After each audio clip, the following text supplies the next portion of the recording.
Good morning student. आज हम लोग इस चैप्टर के लास्ट टॉपिक में दो चीज़ों के बारे में डिस्कस करेंगे। पहला जो टॉपिक का पार्ट रहेगा वो रहेगा कि जीबीडी क्या होता है, ग्लोबल बर्डन ऑफ डिजीज क्या होता है, वुमेन्स की हेल्थ का क्या कॉन्सेप्ट है हमारी कंट्री में। उसके साथ साथ जो विलेज एरिया है और रूरल एरिया है इनके बीच में क्या डिफरेंस है, यानी रिच एंड पुअर के बीच में क्या डिफरेंस है। और उसके साथ साथ कुछ इमर्जिंग चैलेंजेस देखेंगे जो हमारी कंट्री में बहुत ज़्यादा देखने को मिल रहे हैं। तो हम लोग इसको स्टार्ट करते हैं। सबसे पहले ये कुछ टर्म्स हैं, इनको हम लोग देख लेते हैं। एक टर्म आता है जीबीडी। जीबीडी का मतलब क्या हुआ? Global burden of disease. It indicate used of assess, किस चीज को? The number of premature death due to the particular disease. Premature death अगर जो होती हैं कुछ डिफरेंट टाइप ऑफ डिजीज के कारण, ऐसे दूसरी चीज को ये कवर करता है duration of disability of the person suffering from the disease. तो वो कितने पीरियड तक वो डिसेबिलिटी से सफर किया डिजीज के समय। तो इस सेंस में अगर हम अपनी कंट्री को देखें तो हमें सबको पता है कि हमारी जो कंट्री है it provide habitating 1/7 of the world population, but we have only 20% of the GDP. पूरे वर्ल्ड का जो जीडीपी है उसका 20% जीडीपी हमारी कंट्री में देखने को मिलता है। ये एक बेसिक अगर डाटा के बेस से देखें तो कुछ कम सा दिखाई देता है, लेकिन रियलिस्टिक सिचुएशन ऐसी नहीं है। हमारी कंट्री में यानी टोटल यानी कि वर्ल्ड में अगर 100 पीपल डिजीज से सफ़र कर रहे हैं तो उनमें से 20 पीपल्स हमारी कंट्री में। बड़ी खराब सिचुएशन है कंट्री की और ये ग्लोबल बर्डन हम लोग बहुत ज़्यादा फेस करते हैं। दूसरा एक कॉन्सेप्ट है जो डिवीजन है हमारी सोसाइटी में। डिवीजन का एक है रूरल अर्बन या रिच एंड पुअर के बीच में आप कह सकते हो कि हेल्थ इंफ्रास्ट्रक्चर जो है वो बायस्ड है हमारी कंट्री में। बायस्ड क्यों है? कहीं ना कहीं ये अपर यानी कि एरिया मतलब अर्बन एरिया को फेवर करता है या फिर ये रिच को फेवर करता है। हमारी कंट्री में 70% पॉपुलेशन जो है वो रिसाइड करती है कहाँ पर? विलेज एरिया में, but 80% hospital situated in urban area. तो जहां पॉपुलेशन ज्यादा वहां हॉस्पिटल की एबिलिटी कम है, और जहां पॉपुलेशन की कम है वहां पर हॉस्पिटल की एबिलिटी ज्यादा है। इसी तरह हमारी कंट्री में देखोगे कि जो रिच पीपल्स हैं वो ओनली 2% स्पेंड इन हेल्थ में वो कितने परसेंट स्पेंड कर रहे हैं? 2%। But in poor society 12% total income जो उनकी होती है उसका किसमें स्पेंड कर देते हैं? वो हेल्थ में कर देते हैं। तो जो पुअर पीपल उनका एक इनकम का बड़ा पार्ट किसमें चला जाता है? हेल्थ फैसिलिटीज में, हेल्थ के ऊपर एक्सपेंडिचर। और वो भी हेल्थ ऐसा नहीं कि न्यूट्रिशनल डेवलपमेंट, वो हेल्थ ऐसा कि जो उनको टाइम टू टाइम डिजीज होती रहती है सोशल इन्वायरमेंट के कारण, सैनिटेशन के कारण, उनके कारण इनको इस तरह के एक्सपेंसेस करने पड़ते हैं। वुमेन्स जो है इंडिया में, वुमेन्स सफर करती है सबसे सीरियस नेग्लेक्टेंसी से, not only in the area of education but also in the area of health care facility. More than 50% women in India of the age group 15 to 49 suffer from the nutritional deficiency. Female is a common practice जिसमें फोस्टिसाइड एक word है, causing a decline in the sex ratio. 1951 में 146 था वो 1940 हो गया है। अगर हम पूरे इस गैप को देखें 51 से लेकर अब तक तो बढ़ना चाहिए, तो वो कहीं ना कहीं चाहे वो थोड़ा ही डिक्रीज हुआ हो लेकिन वो डिक्रीज हुआ है। तो ये एक बड़ी यानी कि प्रॉब्लम हुई है हमारी कंट्री में और इस तरह की नेग्लेक्ट हम फील करते हैं इसमें। फिर हमारी कंट्री में जो हेल्थ इमर्जिंग चैलेंजेस हैं तो these are the 6 challenges in our country. First challenge है unequal distribution of health care service, अभी मैंने आपको बताया था। दूसरा कम्युनिकेबल डिजीज है जिनके लिए हमारे कोई ऐसा नहीं है कि हम उनको कंट्रोल कर पाते हैं। हमारी कंट्री में ये एक स्प्रेड ही होते रहते हैं। पुअर मैनेजमेंट है, प्राइवेटाइजेशन होता चला जा रहा है हॉस्पिटल का, जिसमें बहुत ज्यादा कॉस्ट बियर करनी पड़ रही पीपुल्स को। पुअर अपकीप एंड मेंटेनेंस है, पुअर सैनिटेशन लेवल है। तो these are the main problem faced in our country. ये हमारी कंट्री में मेन प्रॉब्लम है जिनको हम लोग फेस करते चले आ रहे हैं। तो हम लोग पॉइंट वाइज इसको देखते हैं कि ये पॉइंट है। Unequal distribution of health care service का मतलब क्या है? Distribution of health care services is extremely unequal across rural area and urban sector of the country. Most of the health care facility have been confined to the urban area, it's about 80%, और in rural area only 20%।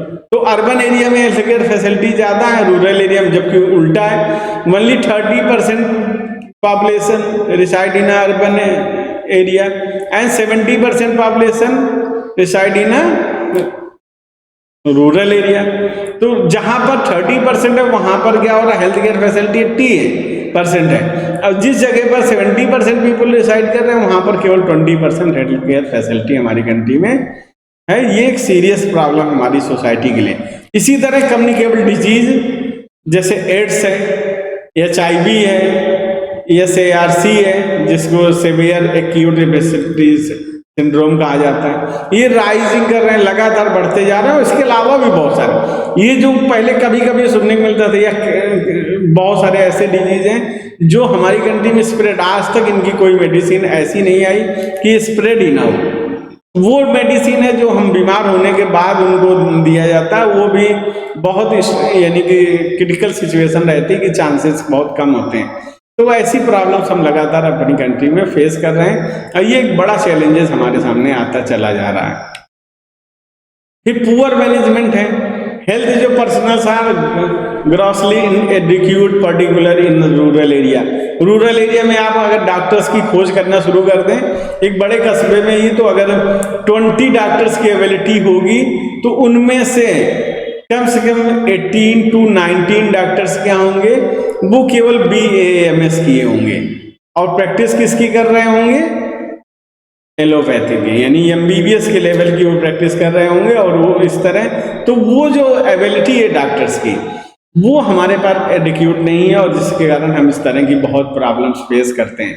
Privatisation, government जो है वो gradually move कर रही toward privatization of health care services. Private hospital are mushrooming in place of government hospital, so health care become expensive.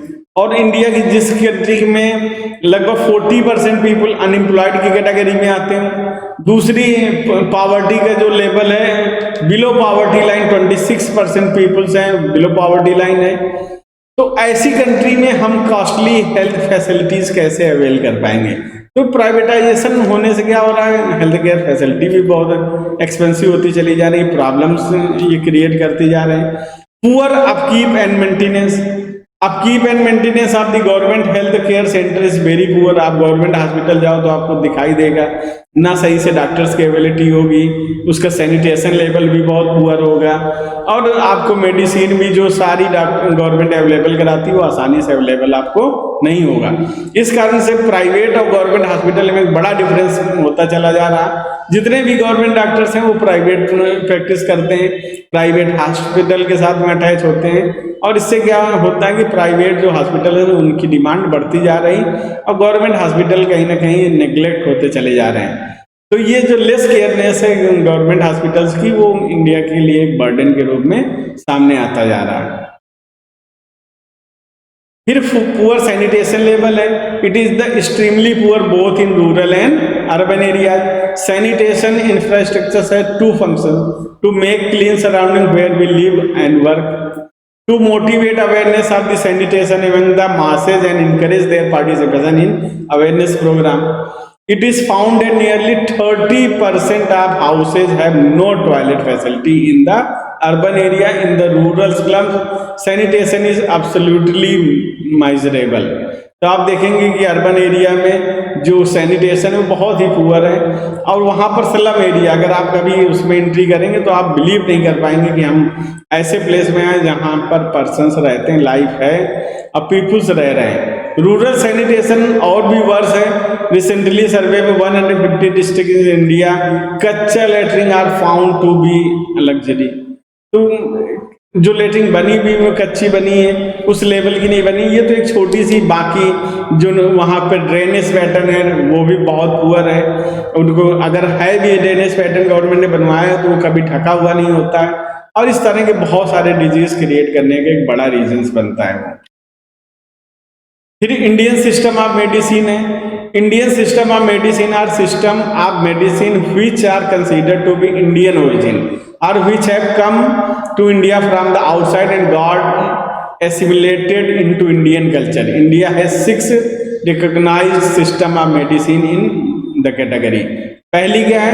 Ayurveda, yoga, यूनानी, सिद्धा, naturopathy and homeopathy, जिसको आयुष मिलाकर कहा जाता है। As an April 2010 there is 3277 ISM hospital, 24,289 dispensaries, 62,649 beds and 7,85,185 registered practitioner in India. 495 undergraduate college and 106 postgraduate college in India. तो ये हमारी कंट्री में देखने को मिलता है कि इस तरह का मेडिकल डेवलपमेंट हो रहा है। तो ये सारी चीजें, ये चैप्टर का लास्ट था।